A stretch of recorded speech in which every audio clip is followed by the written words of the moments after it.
Cast.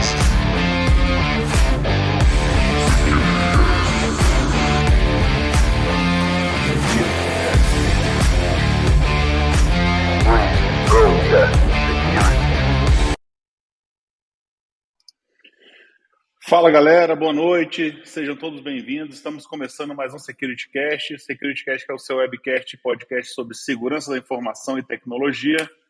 E para falar de um tema de superfície de ataque, né, como mitigar esse risco, eu vou chamar nossos amigos aqui. Então, pela ordem, meu amigo Gilberto Sudré. Seja bem-vindo, Gilberto. Boa noite, pessoal. Boa noite, Alcion. Boa noite a todos que estão nos assistindo aqui e nos ouvindo, né? Também aqui ao vivo e também depois quem vai nos ouvir pelo podcast, né? Meu nome é Gilberto Sudré, sou professor universitário, perito em computação forense, especialista na área de resposta a incidentes de segurança. Estamos aqui para a gente bater um papo com meu amigo Alcion, meu amigo Lamelas, aí para bater um papo aqui sobre superfície de ataque. Boa noite aí, pessoal. Boa noite. Vamos chamar então aqui agora nosso amigo Paulo Lamelas. Bem-vindo aí, Lamelas. Boa noite, bem-vindo. Boa noite, bem-vindo a todos que nos assistem, Alcion e Gilberto. É sempre bom estar aqui com vocês para a gente discutir os temas de segurança da informação. Muito bacana. Boa, maravilha. Vamos lá. Galera, antes de começar, como sempre, né, dando aquele nosso recadinho aqui, rapidamente. Deixa eu ver se eu vou acertar aqui o QR Code. Acertei. Está aqui. Né, você pode se tornar um membro do Security Cash.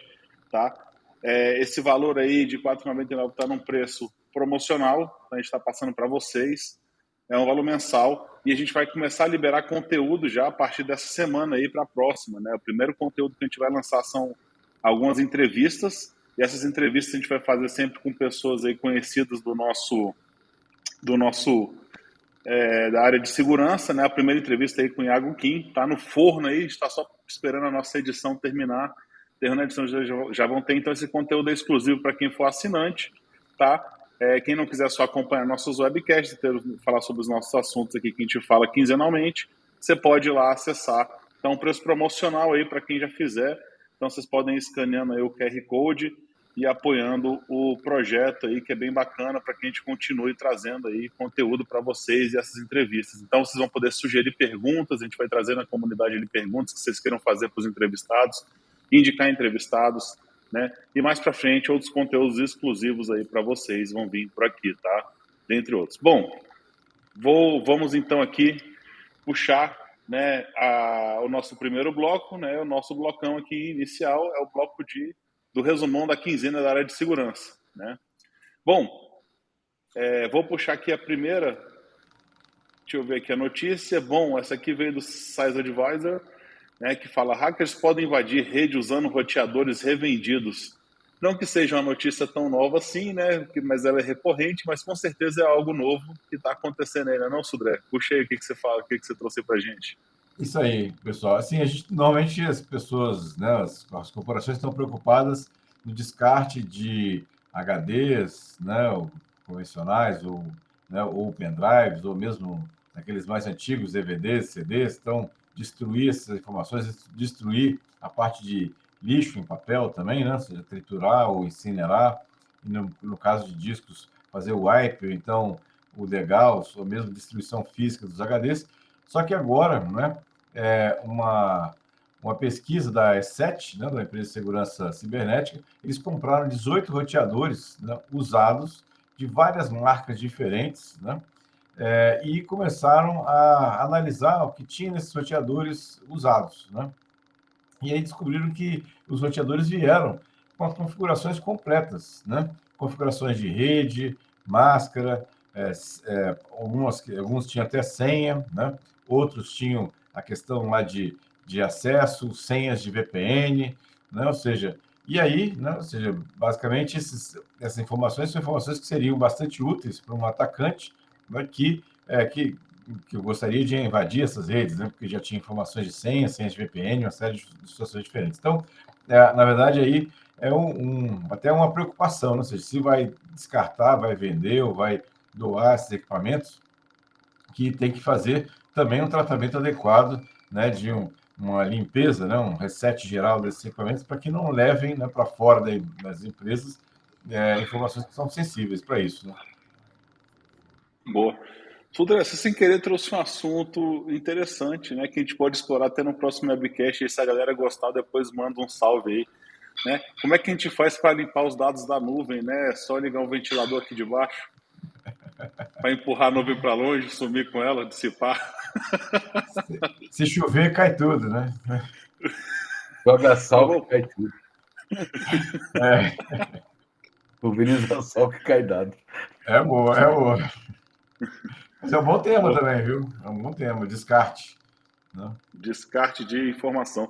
É interessante você trouxe aqui, não é uma coisa muito que já foi debatida várias vezes, né? Lembra do caso da Cisco aí, que houve divulgação, inclusive, de vários acessos, né? Onde o governo americano tinha acesso ao hardware que eles faziam, né? Que eles abriam as caixas e abriam os roteadores, os switches. Não sei se vocês lembram dessa situação, ficou bem conhecida há uns 5 anos atrás, 6 anos, né? Lembra que o governo americano tinha até uma fita para relacrar as caixas, que era uma fita exatamente igual a fita que a Cisco usava lá, para lacrar as caixas de novo nessa situação. Então, é bem complicado mesmo isso aí, né? Ou seja, você coloca um roteador como esse no core da sua rede, né? Ele está passando basicamente tudo por ali, né? Então, complicado. Complicadíssimo. Boa. Vou puxar aqui a próxima notícia, então. Essa notícia aqui veio do nosso amigo Paulo Lamelas, mas antes de eu puxar a notícia, lembrar vocês, tá? Todos os links das notícias e informações que a gente passa, a gente sempre está atualizando em tempo real, então tá na descrição do vídeo do YouTube. Caso vocês do vídeo do YouTube no podcast, para quem está nos assistindo depois, em qualquer uma das plataformas de podcast aí que vocês possuam, mas a descrição sempre fica ali com a notícia lá embaixo, tá? Então, para quem quiser depois dar uma lida lá, só tá atualizado que eu vou atualizando em tempo real à medida que as notícias são passadas aqui, o que a gente vai comentando. Mas essas 3 notícias que a gente está comentando já estão lá na descrição. Quem entrou um pouco antes talvez não tenha ficado com elas, tá? Só para vocês saberem. Então, essa notícia aqui, quem trouxe foi nosso amigo Paulo Lamelas, que fala que violação custa mais de $1 milhão para 31% das empresas na AL. Desculpa, eu não sei o que é. O que é AL? América Latina, maluco. Boa. Latina America, pô. A L, América Latina, porque eu vou boiar mesmo a L. Eu viajei. Não, Mas manda ver. Isso aí é interessante. Tirei essa notícia porque é o seguinte, foi feita aí de acordo com o relatório aí da FortiGuard, né? FortiGuard Labs, que é uma empresa aí da Fortinet, tá? E eles fizeram um levantamento que é o seguinte: ano passado teve um increase, né, de ataques, né, de cyberataques. Então eles dizem aqui na notícia que, segundo o laboratório, né, 84% das organizações no mundo sofreram uma ou mais violações em 2022. Frente a 80% de 2021, ou seja, um aumento, e desse total, 29% tiveram 5 ou mais invasões, contra apenas 19% do ano anterior. Ou seja, ano passado o repeteco aumentou nas empresas. E ele diz o seguinte, 48% sofreram violações que custaram mais de 1 milhão para a remediação no ano passado. Isso teve um aumento de 10% em relação a 2021. E aí, o que eu achei interessante é o seguinte, é que na quebra por regiões, 64% das organizações nos Estados Unidos, o custo foi maior de 1 milhão, contra 31% das empresas latino-americanas que disseram ter o custo de violação acima de 1 milhão. Então, assim, e os ataques mais comuns é aquilo que a gente sempre comenta, né? Phishing, malware e senha. Foram a maior parte, 81% dos ataques. Ou seja, né? O ataque continua aumentando, 2023 não está nem um pouquinho aí, e calha, a notícia tem relação com o que a gente vai falar hoje, que é o gerenciamento da superfície de ataque. Boa. Excelente. Tem um comentário aqui, né, do Felipe. Não sei se vocês conhecem aí, Felipe Espólito. Já ouviram falar Não, quem tal de Proteus, hein? É um tal de Proteus aí. Bom, ele mandou uma pergunta aí, quer dar uma comentada aí, Sudra? Essa é uma questão bem interessante. Está falando aqui sobre descarte de informação, né, ou coleta de informação. As impressoras antigamente, né, bem antigamente, eram basicamente uma luz, uma lente que focava aquela luz num cilindro, né, sensível à luz, que fazia exatamente a transferência do toner para o papel, né, o cilindro que aquecia e transferia aquele toner para o papel e imprimia. Hoje em dia as impressoras não são assim, né?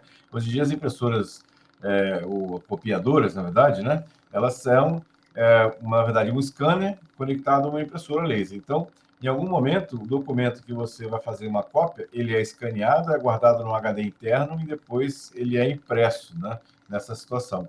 E esse HD interno fica com um monte de documento lá armazenado, que foram escaneados. Então, imagina você ter a manutenção, ter acesso a esses discos, não é? Com muitos teras, né, ou megas, pelo menos, ou gigas, né, de documentos escaneados, alguns deles, com certeza, sensíveis, né, para isso. Então, é realmente um problema que o Felipe lembrou aí, que é bem importante também. Boa, Falando, boa. quem é que faz o wipe dessas impressoras para botar no outro fornecedor? Aí a impressora ele é terceirizada, como ele lembra aqui, aí o técnico vai lá, troca o HD, leva o HD embora e aí vende aquele HD por preço módico. Fala lá e pronto. Pior ainda. É complicado. Galera, vamos pular aqui, puxar aqui a próxima, então. Nessa vibe aí da inteligência artificial, né? Era já de se esperar, não sei quem acompanhou as palestras ouviu ali da RSA Conference, né, de 2023. Inclusive, né, piada pronta, né, o pessoal tava sacaneando, passou um meme aí, né, fala assim, ó, toda vez que um diretor de segurança, né, vai para uma RSA Conference, ele vem falando de um projeto, aí sendo que você não terminou nem o deploy do projeto da RSA de 2022, né, mas muito bom, esse meme foi fantástico. E o bacana é que é o seguinte, o leak que tem de credenciais não está no gibi, né? Todo mundo quer tirar uma foto e o cara manda logo a foto com o QR Code do crachá, para você ir lá escanear e ver o que o maluco está fazendo. Pô, isso é fantástico também. Boa, então, nessa onda, né, o Google trouxe uma palestra, inclusive, né, trazendo ali um espaço exclusivo, né, uma palestra exclusiva trazendo sobre a IA generativa. E o foco dela é exatamente com foco em segurança cibernética. Então, é uma tendência, né, de saber que ia começar a aparecer sobre palestras sobre AI, né, e vão aparecer também, né, vários produtos, né, dizendo que seu produto, novamente, a gente vai ver aquela tendência, né, nós temos um produto com machine learning, nós temos um produto com inteligência artificial e etc. Mas o Google trouxe isso, né, que fez um ajuste para ele ser usado em casos de segurança. O próprio Google incorporou inteligência de segurança, né, nessa AI que eles estão chamando inclusive de Palm, né? SecPalm, que é uma ramificação da Palm. Então, quem quiser dar uma olhadinha depois aí com mais específico, né, o que eles estão utilizando, mas está bem legal. Acho que sim, né, é válido, é normal, né, se os hackers estão utilizando para alguma forma, os criminosos, né, hackers não, mas os criminosos estiverem usando para alguma forma para atacar, eu acho que nada mais válido também do que utilizar para a defesa. Interessante saber que já temos alguma coisa. Daqui a pouco vão aparecer os produtos, a gente vai começar a ver um pouco melhor sobre isso. Isso é bacana que você trouxe, Elson, porque é o seguinte, logo no início da discussão era a mesma coisa do EDR, XDR, daqui a pouco vai ter o C-cedilha DR, alguma coisa desse tipo. Mas assim, exagero da minha parte, o cara botou um cadeado com a chave ali, viu? Mas o que acontece é o seguinte, antes era o diferencial machine learning, agora não é mais o machine learning, é a IA. Né? Então, a evolução das ferramentas e daqui a pouco o Gardner salta aquele gráfico dele com as tecnologias disruptivas, né? As tendências e o que não está maduro ainda. Né? Então, é bem interessante essa que você trouxe e dizendo que é o seguinte, eles estão no palmo, né? Porque eu acho que o Bard, eles desistiram do Bard, que o Bard ficou incontrolável. Saiu pelo outro lado. A gente até comentou dessa notícia, né? Deu tanta coisa errada que resolveram Deixa quieto, né? Antes dele virar Skynet. Derruba, que senão vai dar problema. Boa. Verdade. Boa, galera. Então a gente vai passando aqui desse bloco, né, agora e vamos entrar no assunto da noite. E só para a gente reforçar aqui, que tem uma galera que entrou agora, né? Reforçando aqui nosso board, né, para ser um Security Cash Member. Quem estiver aqui nos acompanhando, você pode fazer assinatura ali e a gente vai lançar vídeos inéditos e somente para quem faz parte desse clube. Então, essa galera aqui que quiser se inscrever e apoiar o projeto no valor aí de R$ 4,99 recorrente mensal, vai ter acesso a esse conteúdo exclusivo, que vão ser entrevistas com profissionais de segurança. A gente vai trazer depois conteúdos mais exclusivos para vocês, além de mais alguns benefícios ali que tem na descrição na hora que você vai fazer, né, a inscrição no nosso clube. Bom, trazendo então o nosso tema, né, para a gente já dar continuidade, gerenciando superfície de ataque, né, estratégias para mitigar risco. Eu gosto sempre de puxar um pouco o conceito antes da gente começar ali efetivamente a falar do que a gente vai trazer, né, do que a gente vai começar a discutir. Então, superfície de ataque a gente tem que entender que é tudo que existe, né, que está na rede ou não, né, entenda a rede como internet, rede mundial de computadores, enfim, que existe um ponto de conexão com o seu data center principal, com a sua nuvem, e existe um ponto onde você pode se conectar e por ele, se você conseguir conectar, você vai efetivamente entrar e ter acesso ali a informações que estão daquela corporação, tá?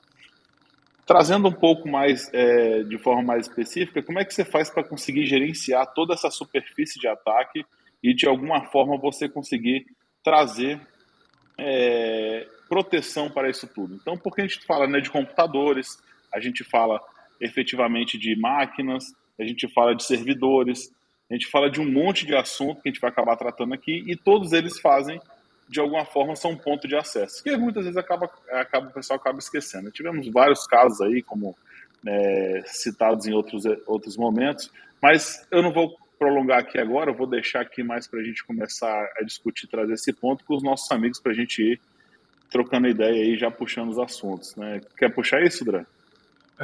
Eu queria assim, lembrar que a gente, normalmente, quando a gente pensa em superfície de ataque, em geral, né, as pessoas têm a tendência de pensar em superfície de ataque lá nos links de internet, né, no supply chain, né, onde também ele deveria utilizar. Mas a gente tem que pensar também que a superfície de ataque também são as pessoas, né? Então, ou seja, tem um lado não tecnológico, vamos chamar assim, que também é superfície de ataque, e a gente também tem que pensar nessa situação. Então, atualmente, a superfície de ataque aumentou muito, né? Você teve as pessoas que foram para home office, então você escancarou, vou chamar assim, completamente a superfície de ataque, então o negócio ficou realmente complicado para administrar toda essa situação. Eu começaria, né, olhando, né, de forma geral, tudo isso que eu comentei, olhando as vulnerabilidades, né, olhando as vulnerabilidades das pessoas, vulnerabilidades dos acessos à internet, e vulnerabilidades do que eu tenho também no ambiente remoto, né, de home office. E aí, se você pensar em home office, se você for um pouquinho mais além, se você colocar o BYD, né, Bring Your Own Device, nesse processo, aí que o negócio ficou em chamas, né, completamente incontrolável o negócio. Então, é só para a gente começar a ver que o buraco é muito mais embaixo do que a gente estava imaginando simplesmente de olhar o link de internet, né? Pois é, aí só para conter a nossa superfície de ataque, senão a gente vai enlouquecer todo mundo que está ouvindo. Então, a gente assim, tem 3 grandes grupos, né? Que é o de network, né? A superfície de rede, a superfície na camada de superfície de aplicação e, como você muito bem explorou aí, a superfície física, né? Que não são só os assets, né? Mas são as pessoas também, né? Então, assim, de maneira geral, quando você gerencia a superfície de ataque, você estava, na realidade, fazendo um gerenciamento de risco, né?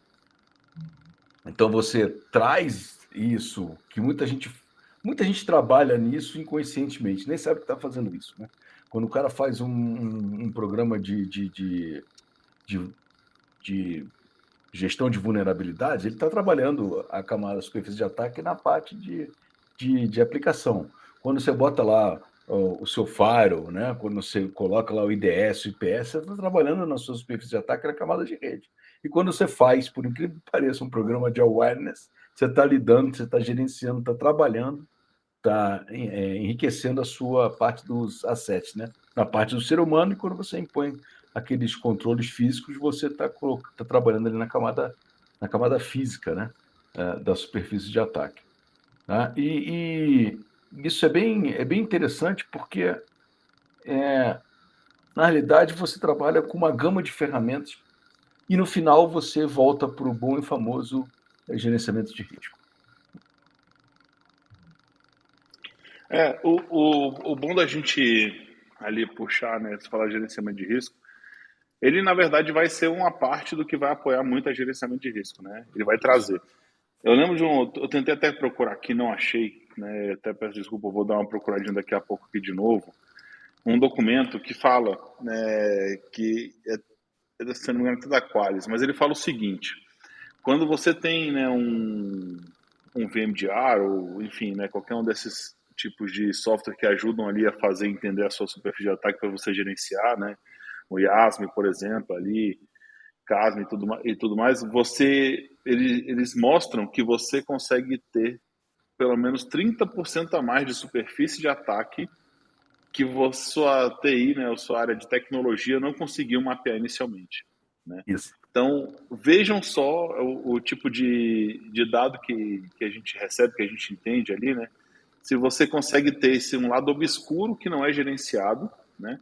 Que é de cerca de 30% maior do que você tinha setado anteriormente. Por que disso, né? A TI hoje, né, depende muito de cada empresa, é óbvio, né? Isso aí vai depender de como ela cresceu e, obviamente, das regulamentações que elas sofrem. A gente sabe que, por exemplo, que banco eles têm um gerenciamento muito maior disso, né? Não só de acesso, mas de ativos, informacionais, etc. Quando você pega todas empresas que cresceram ou muito rápido, né, ou empresas que não podiam crescer a área de segurança porque o foco dela talvez como iniciando-se como startup com foco em ser uma scale-up, né, porque está crescendo absurdamente e aí tem que fazer investimento em produto para que rapidamente traga resultado, né, acaba sendo um pouco disso. Quando a gente entende um pouco disso, a gente entende que é muito maior o buraco que vai se achar. Isso é fato, né? E não adianta tentar ser o salvador do mundo, né, sair bloqueando tudo, porque você vai acabar embarreirando o negócio, o que é muito pior, né? Porque é o negócio que vai alavancar para que você consiga ter soluções de segurança, para que você consiga trazer, buscar, enfim, né? É sempre importante a gente trazer esse assunto. Mas é realmente, né, a utilização, né, de um software de gerenciamento de ataque, foi até eu acho que quem colocou, foi o Rômulo, né? O Rômulo mesmo colocou aqui a utilização de um IASM, né, que vai apoiar vai ser um gerenciador de superfície de ataque externo, prioritariamente, né, que vai tentar ali de alguma forma trazer um pouco de visibilidade do que você tem no seu ambiente. Ele realmente apoia bastante e traz. E é o que você falou, muitas vezes a gente esquece também das pessoas, né? Eu trago aqui um caso que ele foi fundamental e, enfim, se ele foi noticiado, a gente consegue falar normalmente, que foi o caso do ataque ao STJ. Eu ia até comentar no início, mas preferi trazer esse comentário para agora, durante a live. Por quê? Esse ataque ele teve o ponto principal, o ponto de entrada, a máquina, né, ou seja, o notebook de um administrador dos servidores eu não sei, mas era de um administrador ou da rede ou do ambiente, né, do próprio STJ. E essa máquina estava comprometida e fez com que desse o acesso interno. Mas óbvio que tiveram outros passos lá para frente, tá? Eu não quero falar muito sobre isso, a gente já falou em outras lives, acho que até trouxe uma abordagem um pouco mais específica aí, há uns 15 webcasts atrás ou até mais, que foi um caso realmente relevante. Mas foi um ponto de acesso, né, que não era gerenciado. E muitas vezes eu bato muito nesse ponto, a questão da conscientização, né, ser feita de forma direcionada para quem efetivamente deva ser. Então, quando você vai fazer uma campanha de conscientização na empresa, não adianta eu chegar para quem é de segurança aqui, né, apesar de casa de ferreiro, espeto de pau às vezes, não adianta eu chegar aqui para quem é de segurança e falar assim, pô, sua senha não pode ser de 8 dígitos só com letras minúsculas, tem que ter, enfim, né, trazer todo aquele conceito que a gente conhece, sendo que a gente tem que trazer realmente uma campanha de conscientização muito mais forte, né? Trazer, por exemplo, para quem trabalha com desenvolvimento, trazendo um ambiente real para ele, falar, cara, você não pode sair copiando um código qualquer que está em qualquer site para dentro do código da empresa, sabe? Você tem que analisar aquele código. Reutilização de códigos, ela é muito válida, por exemplo, no desenvolvimento. Mas quando esse código já foi tratado, já foi analisado internamente, você ganha tempo com isso, né? Agora, você pegar um código no blog ali, né, da esquina, blog do Zezinho, como a gente costuma falar, você pegar aquele código pronto e utilizar, ou fazer um clone de qualquer Git que você viu aí, sem simplesmente entender o que está ali e começar a utilizar, você pode trazer abrir, né, um dos pontos de acesso nessa superfície de ataque, o que atrapalha esse gerenciamento no final. É lógico que tudo tem que ser recorrente, mas é importante a gente trazer esses pontos para falar que a campanha de awareness, de conscientização, ela tem que ser direcionada e etc. Né? Enfim, queria deixar esses pontos antes de passar a palavra para os amigos. Você falou Fala isso, André. Não, só complementar só o que você colocou, exatamente quem tem mais poder, né, dentro da infraestrutura tem que ter mais treinamento ou mais conscientização, porque sabe que exatamente uma brecha naquela situação, o estrago é bem maior, nesse caso lá, né, para isso. Só queria só complementar isso. Pode falar aí, Paulo. Não, eu ia complementar isso, mas a gente também tem que tomar cuidado pelo seguinte, né? A gente trabalha em cima de awareness, aí tem o pessoal que fica caçando aí a famosa Shadow IT, né? A TI das sombras, que o pessoal às vezes começa a estatar serviço, baixa um Docker, igual o som falou, o cara quer testar uma coisa, e às vezes não vê que você está disparando uma para fora. Então, assim, a awareness é importante, mas também é importante fazer um trabalho de análise da sua superfície de ataque, né? E, assim, não é só... A awareness é uma parte disso aí, né? E aí o trabalho é aquele trabalho de formiguinha, né?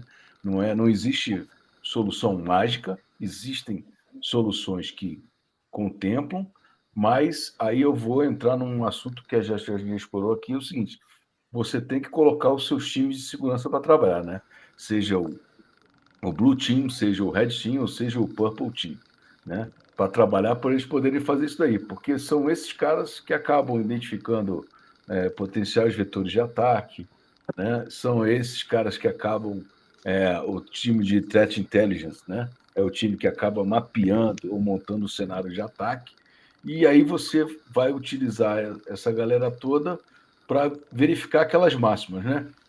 Limitação de portas abertas, já não precisa fechar tudo, mas também não precisa escancarar tudo, né? Se você segue uma política de regular de atualização de software e hardware, né? Porque tem a galera que às vezes, não, meu Windows está atualizado, mas a BIOS da máquina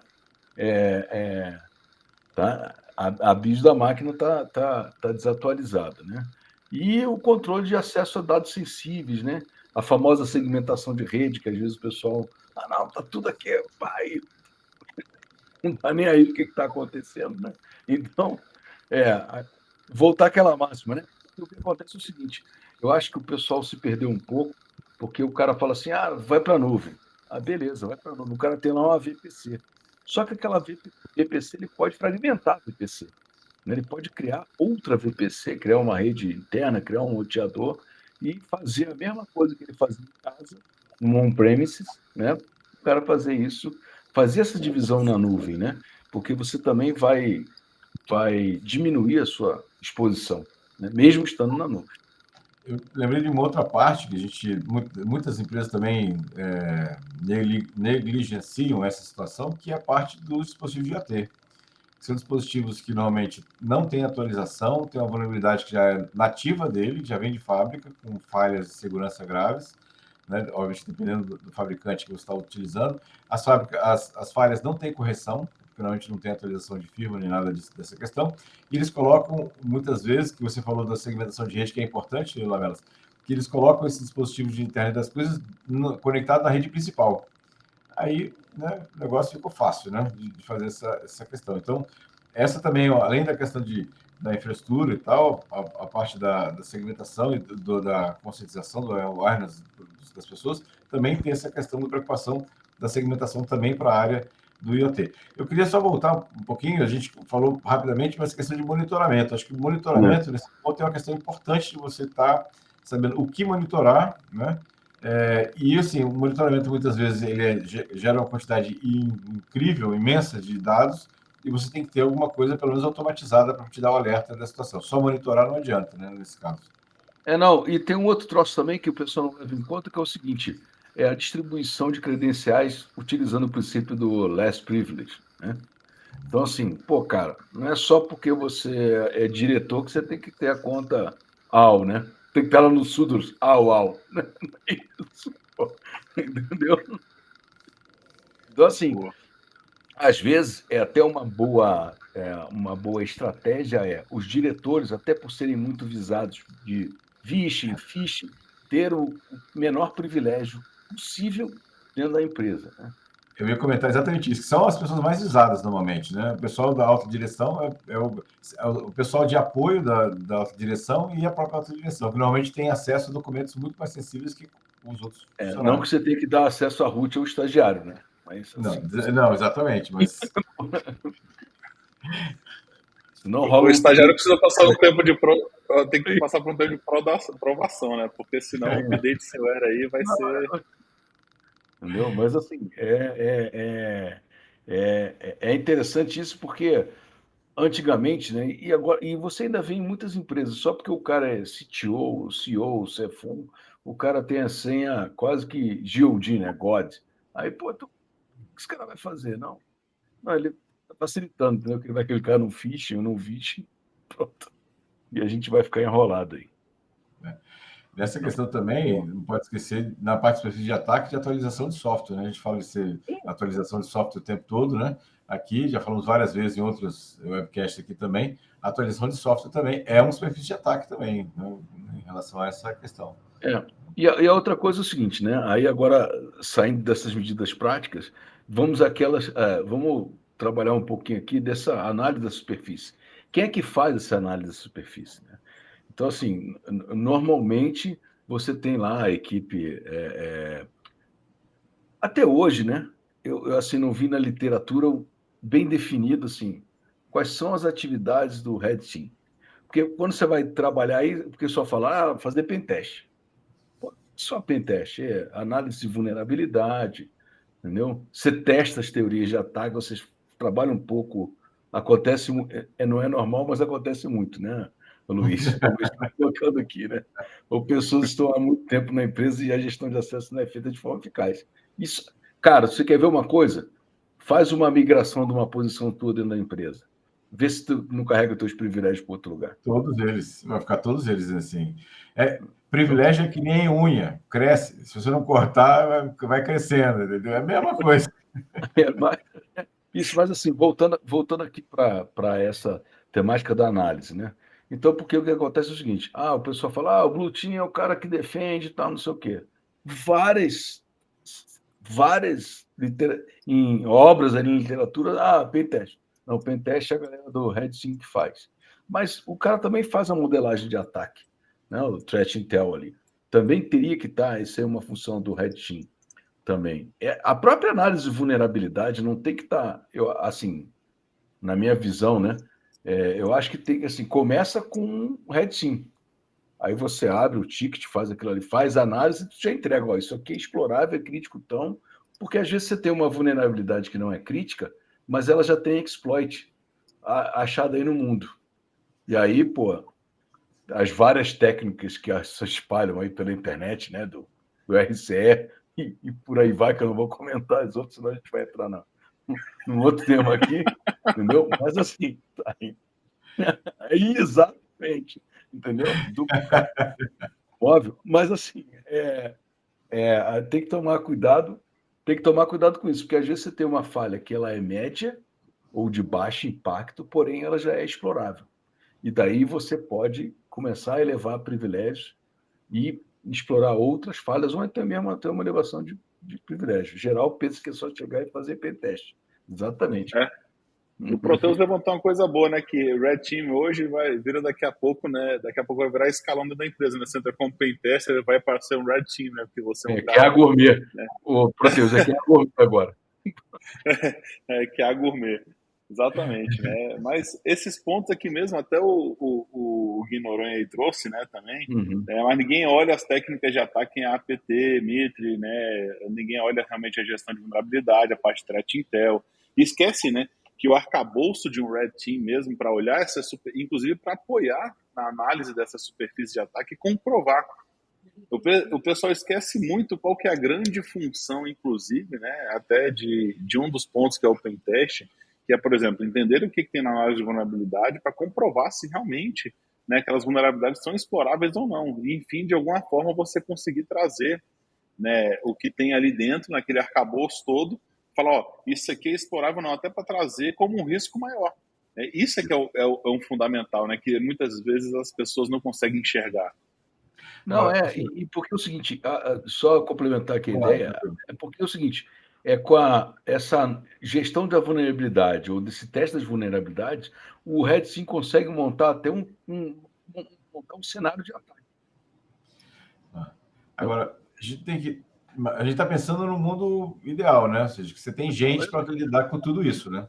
Ideal, entendeu? Assim, nem sempre Agora, você tem tudo isso. Mas quando você não tem gente, normalmente a galera terceiriza. Você tem uma empresa que faz isso com você. Então, é isso que eu queria chegar nesse ponto. Ou seja, na verdade, a empresa não precisa ter isso tudo dentro de casa, né, on-premise ou com equipe própria. Mas são coisas que ele deve ter em alguma situação, em algum nível também, né? Dependendo do nível de risco que ele tem também, de interesse que ele tem, né, de ser atacado, de virar um alvo da situação. Mas ele pode usar isso aí de forma terceirizada, ou com equipes terceirizadas, outras empresas para isso, né? Exato. Mas falando um pouco assim, né, entendo assim a importância e a necessidade que a gente tem de olhar, mas muita gente talvez tenha esquecido o porquê desse boom de entender a necessidade de olhar para a superfície de ataque. Não tem a figurinha aí. Hã? Não tem a figurinha do Cyber Attack Skill Chain. Botar a figurinha. Boa. Qual que é a necessidade? Né? O primeiro ponto é que a gente teve uma rápida migração para o home office, né? E assim, essa rápida migração para o home office impulsionada pelo Covid, a gente falou várias vezes sobre isso, inclusive nos nossos podcasts, webcasts aqui durante o Covid. O mais importante disso tudo é que foi todo mundo para casa, né? Ou seja, não estava mais todo mundo centralizado numa rede ali tecnicamente protegida, conhecida, né? Tava todo mundo em casa acessando de alguma forma, né? Uns por VPN, outros acessando diretamente por endereço, e houve vários vazamentos de informações e dados, a gente sabe disso e falou sobre isso. Então, quando houve uma expansão de forma elástica e muito rápida, né? Muito rápida, o que aconteceu foi a galera de segurança, né, o que foi feito em 2 semanas, 3 semanas, para todo mundo ir para casa e continuar acontecendo. Como é que eu vou fazer para proteger isso? Porque a gente tem agora um computador nosso, na casa de alguém, num link de internet que só Deus sabe como é que sai dali, né? Pode ser um cara distribuindo o link de internet ali que está, enfim, monitorando todo mundo na mesma rede, né? Virou uma grande rede. Vizinho net. Gatonete, net. Tudo quanto é net que a gente já ouviu falar. E nesse momento onde estava ali realmente nessa grande expansão, né, esse aumento, né, de quantidade de itens que aumentaram, inclusive de forma, como eu falei, elástica, superfície de ataque, você tem a necessidade de gerenciar isso, né? E até trazendo um pouco do que o Lamelas falou, por quê?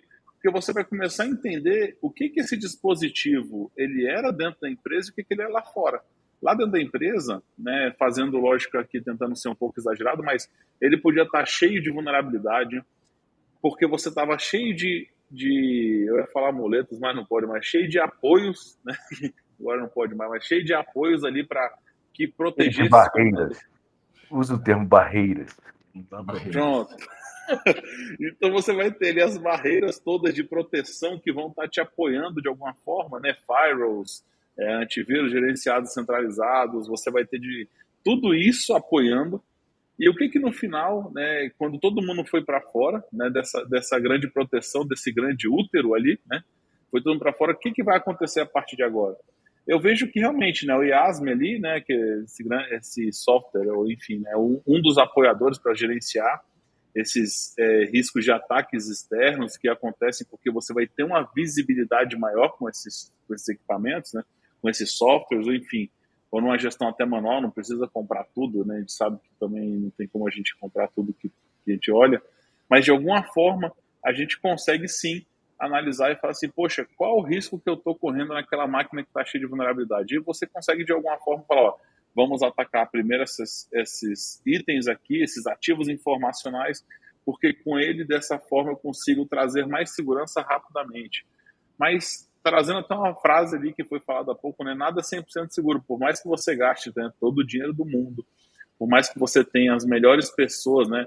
Eu contrate aí, né? Falando, trazendo Proteus para o time, contrate todo mundo está aqui nessa live, só pessoas boas e maravilhosas que estão nos ouvindo. Vamos formar um grande time de segurança e eu tenho dinheiro infinito. A gente vai comprar o que quiser. Mesmo assim, vão haver pontos de entrada, né? E o interessante é você gerenciar, até porque vão ter riscos no meio desse caminho, né? E aí que eu vou trazer a provocação, que muitas vezes você não pode simplesmente falar assim, vou eliminar, né? Aí vou dar um outro exemplo esdrúxulo, né? Por exemplo, aquela máquina que roda Windows NT ainda, que tem um servidorzinho lá com um AccessDB qualquer que é acessado por um monte de gente ainda para rodar uma planilha. Não é um exemplo esdrúxulo, Alcion. Se você olhar a automação industrial hoje, muitas soluções de automação industrial não rodam em Windows, nem 8, né? Nem o Windows 8, e roda em Windows NT sem Service Pack. Sem o Service Pack. Velho. E sem antivírus. Então, ou seja, exatamente um risco que você não vai conseguir mitigar. Ou seja, é uma rede que está lá com um software de não sei quantos anos atrás e você não tem como mudar. Não tem como mudar isso.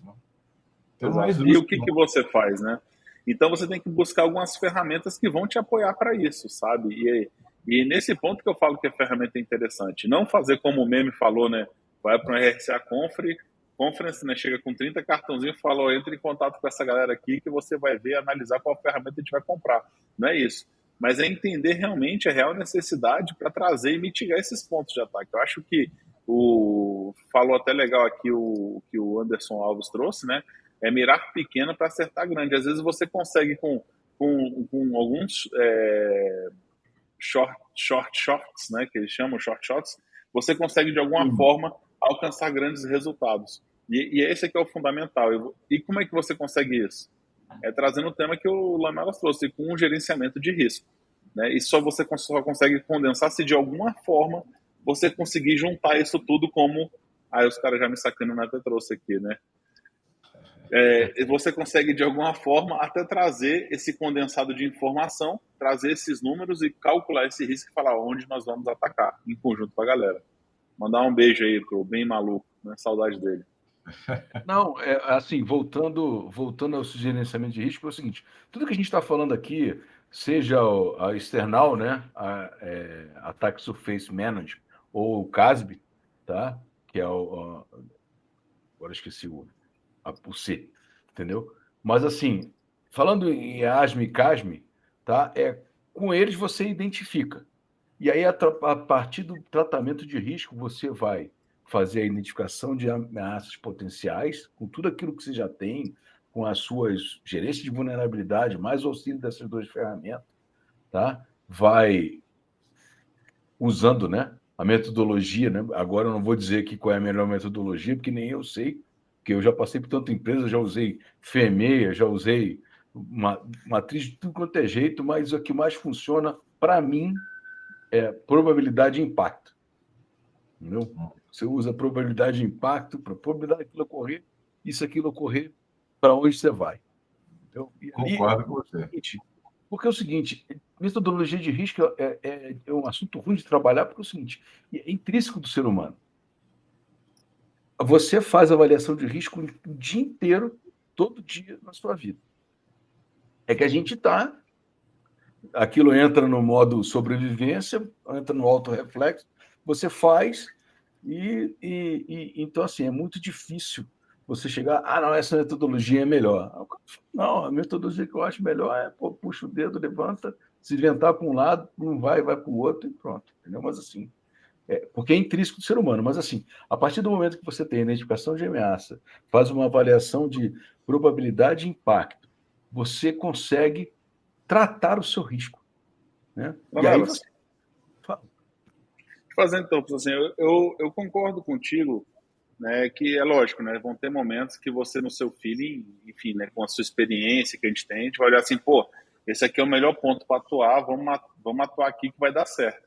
Só que você chegar isso aí para um board executivo e falar, cara, né, deixa eu ver aqui, ó, ventou para o sul, vou atacar ali, o cara vai olhar para você e falar assim, pô, cara, não é assim que funciona, né, ele vai pedir dados para você. Infelizmente, ou felizmente, talvez, né? Porque ele tem que se sentir seguro com a decisão final que ele vai tomar. Porque a responsabilidade é deles, né? Isso, mas aí você pode auxiliar, aí a gente vai entrar em outras ferramentas, que são essas ferramentas externas que te dão a postura de segurança que você tem, que é aquela coisa, né? Hoje você está assim, pode ser que amanhã apareçam vários 0 days e você saia de 80 para 30, entendeu?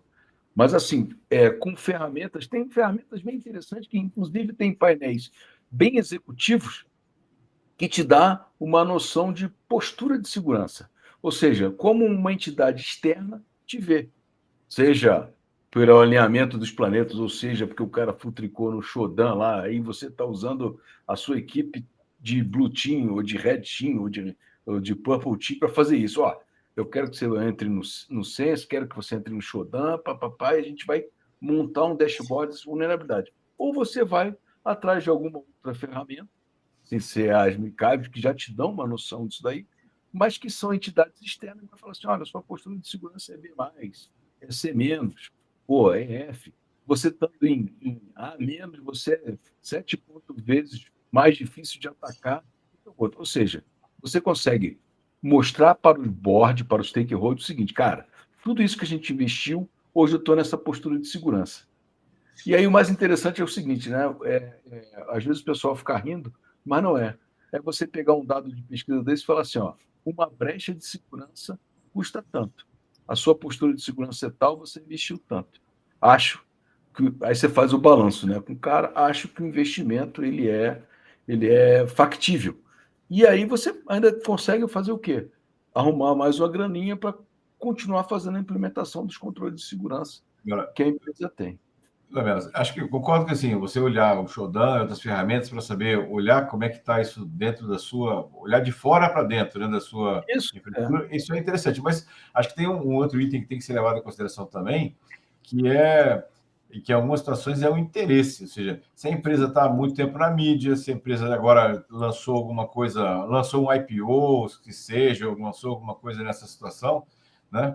Então, essa é uma questão que tem que ser avaliada também, porque isso, no fim das contas, vai aumentar ou não o risco, que entra no cálculo de risco, se a empresa está ou não exposta dentro de fez uma fusão, ou então lançou um produto novo com um grande impacto, isso também entra no cálculo também. Mas isso é Boa, interessante. deixa eu só puxar aqui. Eu queria puxar um pouco essa discussão, porque eu achei interessantíssima a provocação que o Proteus trouxe aqui para nossa live, que é o seguinte, né? Essas tools como Security Scorecard, entre outros, que trazem rating, né, de A, B, C e tal, até D, E, realmente, né, se você tiver um SSL com TLS1, eles baixam. Se você tiver, sei lá, uma máquina, né, enfim, que estava sendo configurada no momento e ele pegou ali, né, porque ele tinha às vezes snapshots no momento.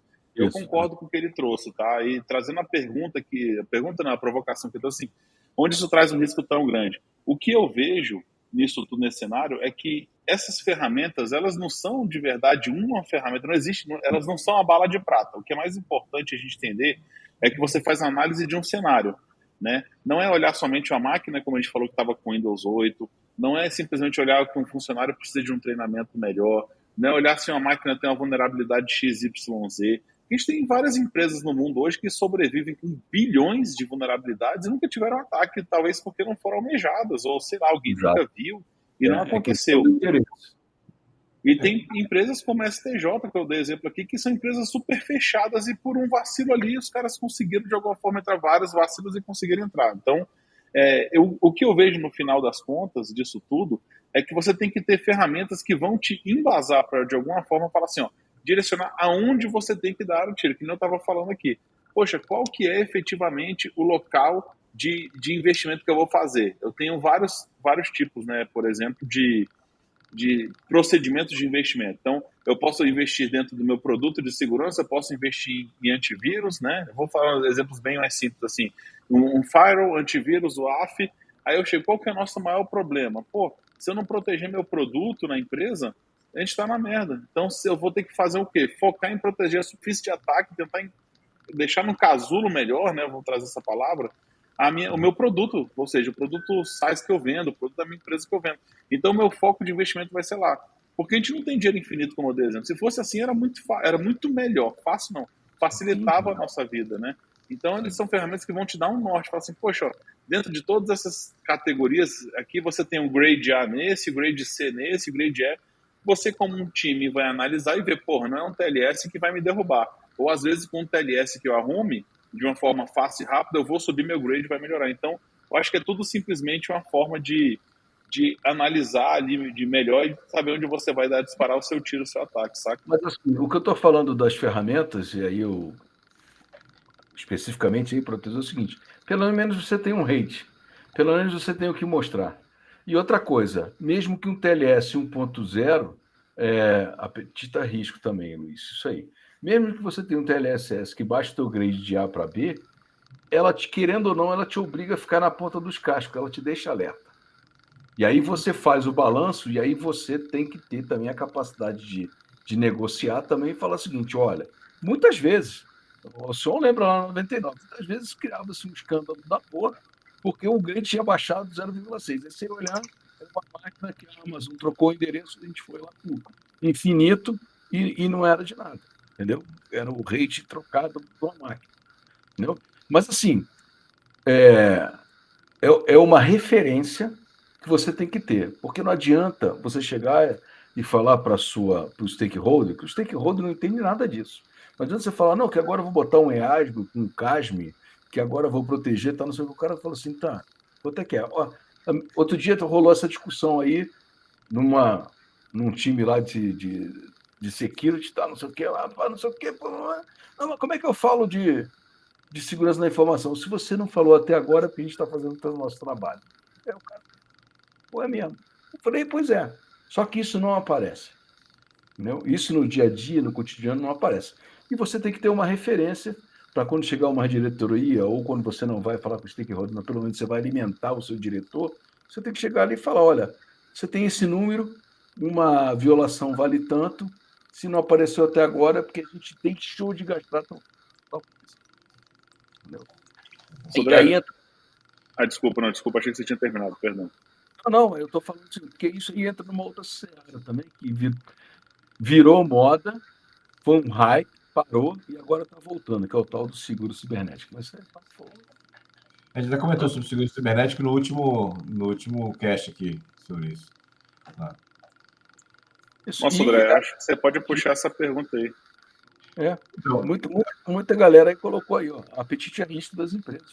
Exatamente. Na verdade, a análise de risco depende de uma série de variáveis. Assim. Tem a parte técnica, tem a parte, como eu falei, a parte externa, inclusive de interesse. Até o senhor comentou de empresas que têm um monte de vulnerabilidades e nunca foram atacadas, porque elas não tinham interesse, elas não estavam no mercado, não chamaram atenção.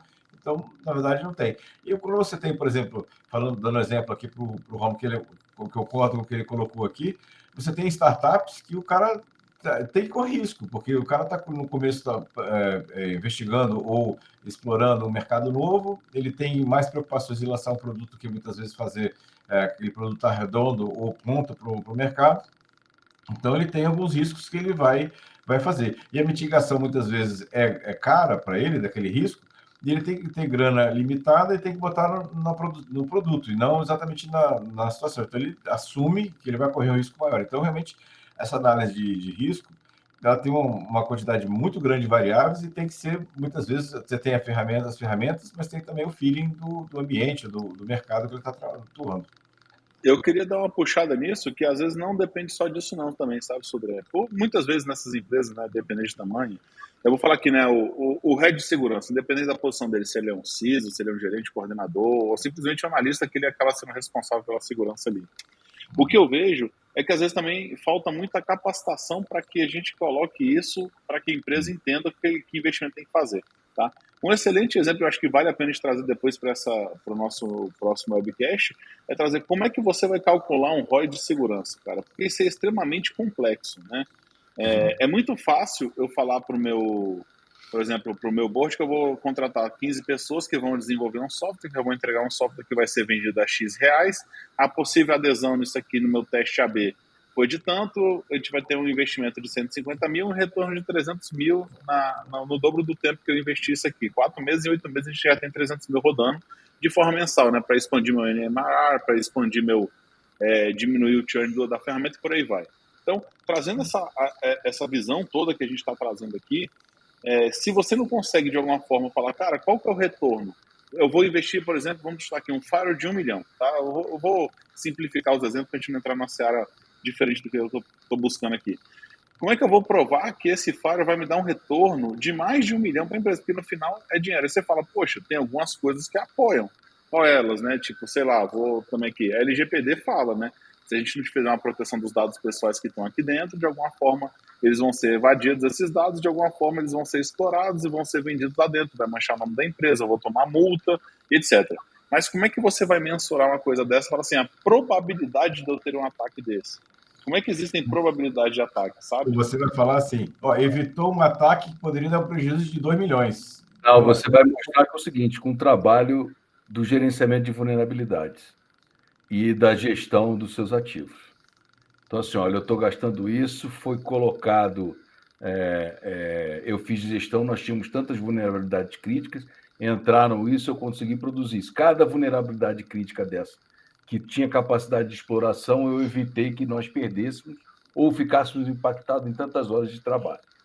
Então, assim, eu vou justificar. E aí tem que justificar com esse número. A multa de vazamento de dados é tanto e cada brecha de segurança, o custo de reparação é de tantos milhões de reais. E até o impacto de parar a empresa, né? Isso, que você tem Tudo bem. Entendeu? Deixa eu Mas, assim, só puxar aqui. A discussão não é bem essa. Isso. A discussão principal é que não temos, às vezes, as pessoas preparadas para mostrar isso de uma forma mais plausível. Então, assim, eu entendo que tem uma forma, né? O Roy, agora o Rony, né? Que virou a moda que a Denis até trouxe, né? O Roy ou o Rony. Então, assim, são todas as formas de você trazer assim, ó, se eu não investir em segurança, né? Bem bacana aí, Denis. Obrigado pelo apoio também, pela contribuição. Se você não trouxesse investimento, né, de alguma forma para cá, ou trouxesse investimento, se eu não tiver uma pessoa capacitada que vai chegar lá e falar assim, Alcion, tá bom, entendi seu ponto de vista, nós vamos investir. Aí chega uma pessoa que não tem esse poder de convencimento, não tem às vezes nem não é capacidade, mas enfim, não tem a expertise de chegar para um board e falar, cara, eu tenho esse projeto, a gente tem que executar. Né? Aí vem aquelas coisas que eu mais odeio, que muita gente atua, e eu tentei nunca atuar com isso na minha vida, na área de segurança, é trazer por medo, ó, a gente está tendo aqui uns ataques, ó, e provavelmente vão roubar os dados se a gente não investir.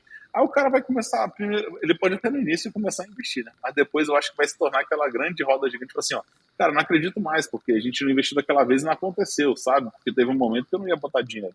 Mas é esse ponto que eu queria trazer da discussão, de saber como trazer isso para o time. Então, não é somente também, né, talvez mais um fator desses tantos que o Sudré e você levantou, que possam, de alguma forma, apoiar no investimento da empresa. Você saber como vender isso para o seu board, saca? Bom, isso aí também. Aí também é o seguinte, não adianta você chegar lá e, pô, a multa pode chegar a 50 milhões. Isso aí eu escutei a minha vida inteira, desde que a LGPD foi aprovada. E eu nunca vi uma multa dessa ser aplicada. Começa a virar a história da carotinha. Se você olhar, desculpa só interromper, se você olhar as multas que foram aplicadas, por exemplo, a GDPR, que é uma legislação muito mais antiga que a LGPD na Europa, se você olhar a média de valores de multas que aplicaram lá, são muito baixas. Muito baixas.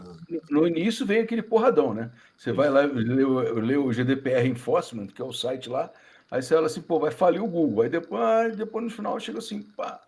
Aqui, ó, do fenômeno apresenta o valor médio de exploração de um vetor de ataque explorado. Tem esse vetor, Rômulo, aí, o pessoal coloca na média aí de 4,3 bilhões, entendeu? Cada vetor de ataque explorado ou uma brecha, que coisa. O pior não é isso. Eu acho que o pior é o tempo e tal, mas é o seguinte, concordo com o senhor. O problema é, o cara que for levar tem que saber falar o que ele tem que ir falar, e você convence o stakeholder através de pouca fala e muito número. Entendeu? Então, assim, você montando um dashboard mais alto nível, dizendo que cada falha, você fez isso, fez aquilo, outro, fazendo essa relação para o cara e dando um número, ele se contenta com a explicação que ele deu, desde que faça sentido, né? Não pode também chegar lá e querer juntar Lé com Cré na hora e achar que vai fazer certo. Gente, nós estamos chegando aí no final.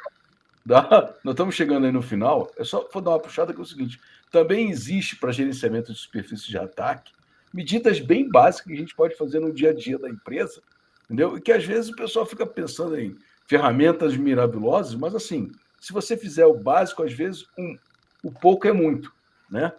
Então, assim, se você fizer uma política de senhas forte, né, e autenticação de multifator, você diminui um canal de ataque, né? Um lado, você seca uma superfície, né? Se você faz o bom e velho atualização regular de segurança, né, de software, né, de hardware, se você faz um programa de treinamento e conscientização dos funcionários bem aplicado, hoje existem formas de fazer isso, não é só mais aquela entra lá, não, lê, assina aqui, pronto, agora você está treinado, você é o mestre Fumanchu em segurança. Não é isso, entendeu? Mas é através de gamificação, esse troço, mestre Fumanchu denuncia imidade. Aí aqui, como o André já falou aqui, monitoramento de rede, né? Detecção de as velhas e boas ferramentas de detecção de intrusão e, cara, um negócio que eu vejo pouca empresa fazer, a auditoria interna e avaliações regulares de segurança. Pouca empresa pega o time de compliance, SCD, né?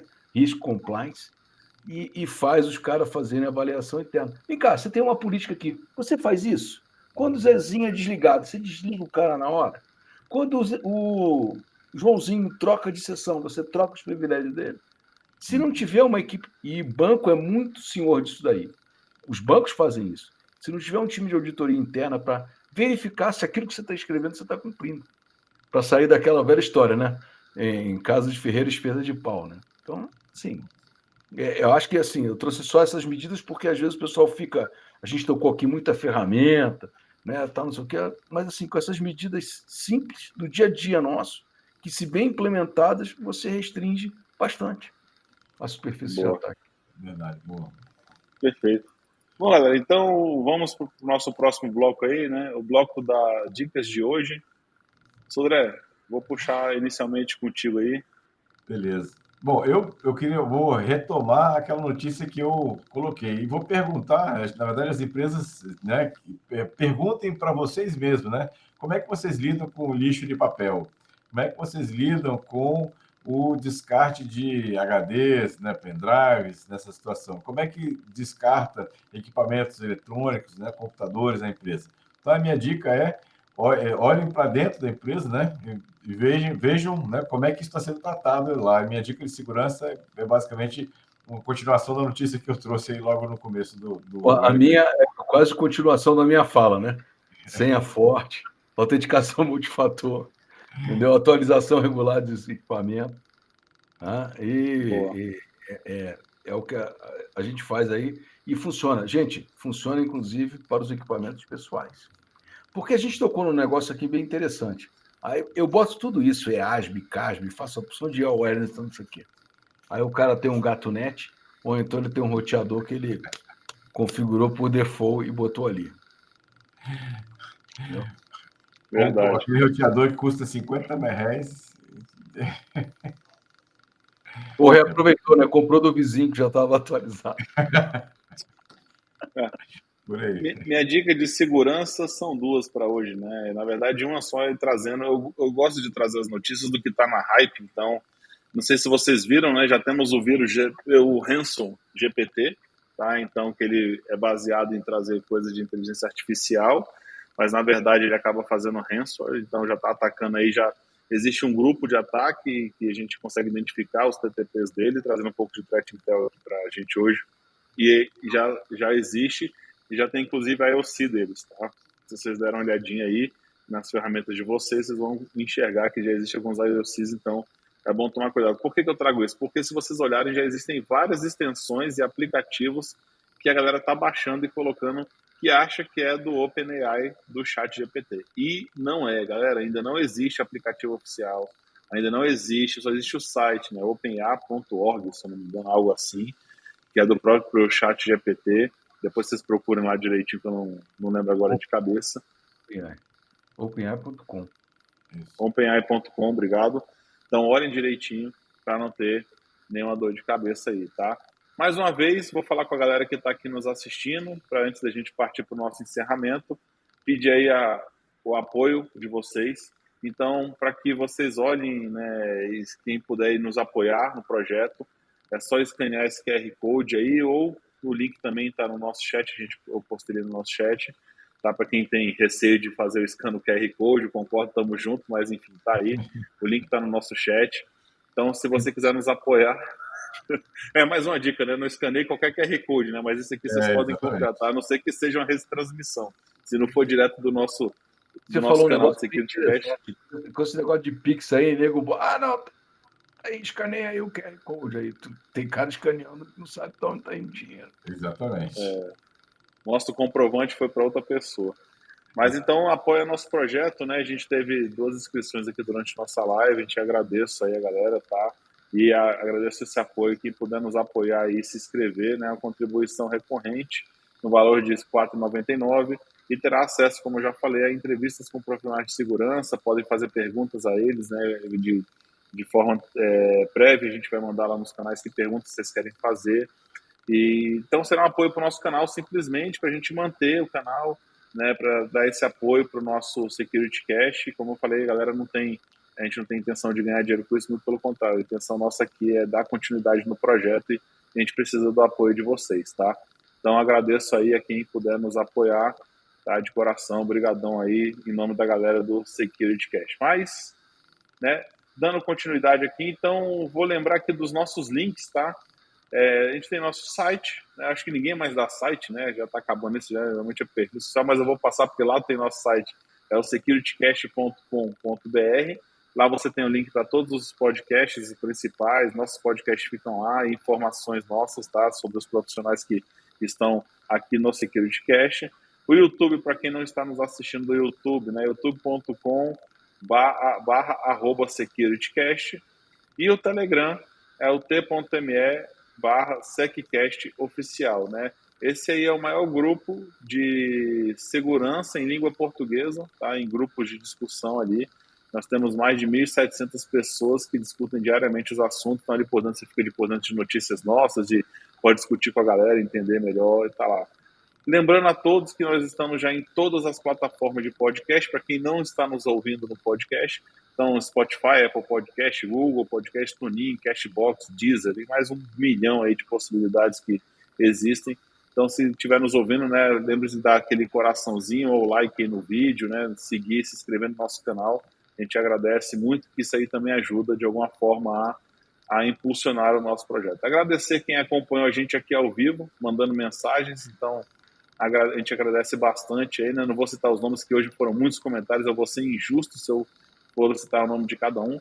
Agradecer principalmente quem vai nos ouvir depois, né? No modo offline, no podcast ou posteriormente aqui no YouTube e nos outros canais, que agora a gente transmite no LinkedIn, Facebook e no Twitter também, tá? Em tempo real, nas todas as plataformas. Agradecer principalmente aos meus amigos aqui, Sudré e Lamelas, obrigado pela participação, e fazer o convite para vocês, que daqui a 15 dias nós vamos ver o tema que a gente vai publicar, tá? Que provavelmente vai ser um desses aqui que a gente discutiu, que foi bem interessante com o apoio de vocês. Então daqui a 15 dias já a agenda marcada, não é no próximo, que é o feriado, então fiquem tranquilos, né? Ninguém vai ter que nos ouvir no feriado, vai ser no outro, então daqui a 15 dias. Dia 8. Dia 8 de maio, nos encontramos aí. E vou abrir agora espaço para meus grandes amigos aqui, que eu já agradeci, mas agradeço novamente. Grande Sudré e Lamelas, obrigado por estar junto em mais esse webcast. Nosso webcast número 83. E fazendo uma pequena lembrança a todos, né? Estamos comemorando nesse mês 9 anos de Security Cast. Então, agradecer a todos vocês aí por estar junto com a gente, porque vocês que nos ajudam a impulsionar, a audiência de vocês, as perguntas e as contribuições e as palavras, né, que nos ajudam sempre. Obrigado demais. Então, Sodré, puxa aí, meu querido. Obrigado aí, meu amigo Alcione, meu amigo Lamelas também, obrigado aí por compartilhar aqui, né, esse bate-papo aqui. Lembrar, né, a todos, né, que tivemos uma notícia bem interessante essa semana, que o SecurityCast é um top 10 do Apple Podcast Tech News, né? Lembrei disso, né? Somos no top 10, né, do Apple Podcast Tech News. Obrigado aí a todos que fizeram isso. Na verdade, vocês que fizeram isso, ouvindo o nosso podcast aqui e participando. Muito legal. Obrigado mais uma vez aqui está nos assistindo agora ao vivo, quem não vai nos assistir e ouvir também no offline. Obrigado aí por tudo. Aqui a 15 dias estamos de volta aí com mais tecnologia e mais segurança da informação. Obrigado, pessoal. Boa noite. Obrigado, gente. Boa noite. Boa noite para vocês. Obrigado pela audiência. Vocês é que fazem aí o SecurityCast está nessas posições que nós publicamos hoje aí até no LinkedIn. Tá? Para mim é sempre um prazer estar aqui trocando figurinha com o Alcion e Gilberto Sodré sobre o assunto de segurança da informação. Tá? É sempre bom e agradeço a todos aí pela companhia até agora, né? Quem vai nos ouvir, quem vai nos assistir e quem em especial para quem estava até agora aí com a gente ao vivo. Gente, muito obrigado, boa noite a todos, boa semana. Outra coisa. Fala, galera. Falei. Deixa. Pô, gente, contribua com a gente. A gente às vezes fica inventando tema. Né? Assim, o pessoal que participa ao vivo, se vocês fizerem sugestão de tema, vai lá no LinkedIn, faz uma sugestão de tema. Aí a gente, dependendo das sugestões que aparecem, a gente até abre uma votação para a gente ter um assunto aqui que seja do interesse de vocês também. Tá? Legal. Muito obrigado aí. Boa. Valeu, pessoal. Fala, galera. Abraço. Abraço, até mais.